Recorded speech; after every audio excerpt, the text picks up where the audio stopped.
ये कहानी है भैंसापुर गांव की। सर्दियों में जितना शांत दिखाई देता था उतना ही डरावना भी। दिसंबर का महीना था। रात होते ही कोहरे की मोटी चादर पूरे गांव को ढक लेती, मानो किसी ने अंधेरे को छुपाने की कोशिश की हो। हवा इतनी ठंडी चलती थी कि सांस लेने पर मुंह से भाप निकलती और शरीर अपने आप कांपने लगता। गांव में एक पुरानी कहावत मशहूर थी, सर्द रातों में जो सफ़ेद दिखे वो इंसान नहीं होता। इसी गांव में कई साल बाद शहर से लौटा था अमन। पढ़ाई पूरी करने के बाद वह अपने बीमार पिता के पास कुछ दिन रहने आया था। उसकी मां का देहांत कई वर्ष पहले ही हो चुका था।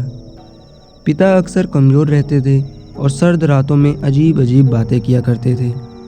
पहली ही रात पिता ने अमन को सख्त हिदायत दी। बेटा, सर्द रात में अगर कोई सफेद कपड़ों में दिखे, आवाज कितनी भी अपनी लगे, तो उसे जवाब मत देना। अमन हल्का सा मुस्कुरा दिया। उसे लगा ये सब गांव की पुरानी डरावनी कहानियां हैं। उस रात करीब 11:45 जब पूरा गांव नींद में डूब चुका था, अमन को बाहर से किसी के चलने की आवाज़ सुनाई दी। पायल की आवाज़। अमन चौंक गया। इस कड़ाके की ठंड में कौन बाहर होगा? उसने खिड़की से झांक कर देखा। घने कोहरे के बीच कच्ची सड़क पर सफ़ेद कपड़ों में एक आकृति खड़ी थी। वह धीरे धीरे आगे बढ़ रही थी।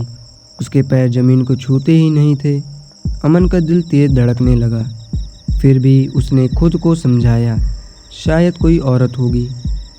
अचानक उस सफ़ेद आकृति ने रुककर अमन की तरफ देखा। चेहरा साफ दिखाई नहीं दे रहा था, बस आंखों की जगह दो गहरे काले गड्ढे नजर आ रहे थे।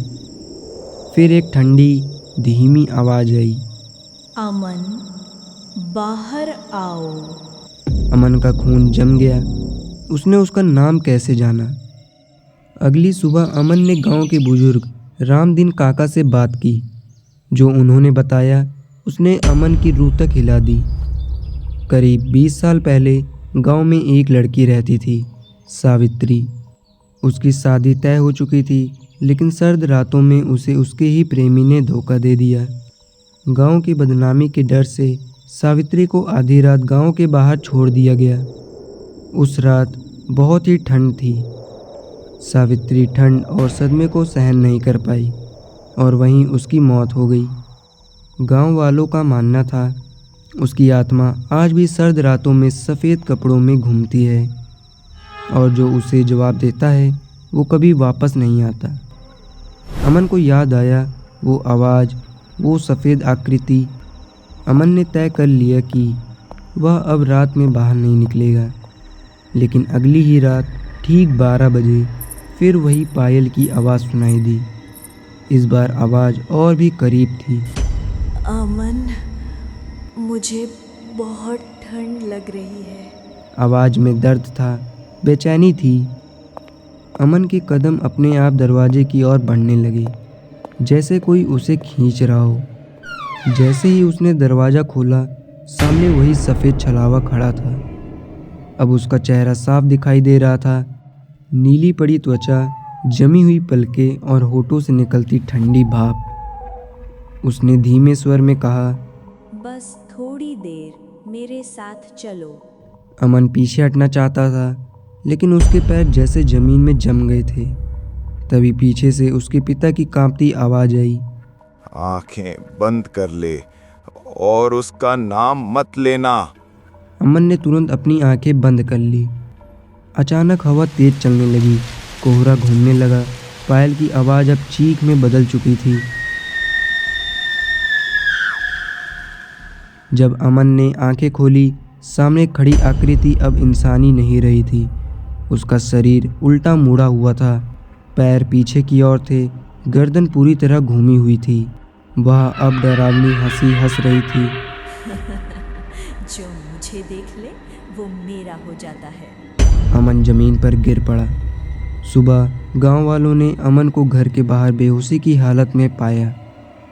उसके पैरों पर सफ़ेद मिट्टी के निशान थे, जो गांव के बाहर शमशान तक जाते थे।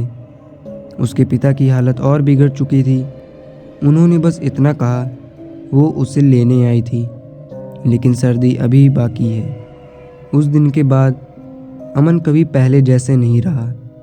हर सर्द रात में वह खिड़की के पास बैठ जाता और कभी कभी उसके पैरों में भी पायल की आवाज़ सुनाई देने लगी थी। गांव में आज भी कहा जाता है, अगर सर्द रात में सफ़ेद छलावा तुम्हें बुलाए तो जवाब मत देना, क्योंकि अगली सर्द रात तुम भी किसी और को बुला रहे होगे। ये कहानी यहीं ख़त्म नहीं होती, क्योंकि सर्दी हर साल लौटती है।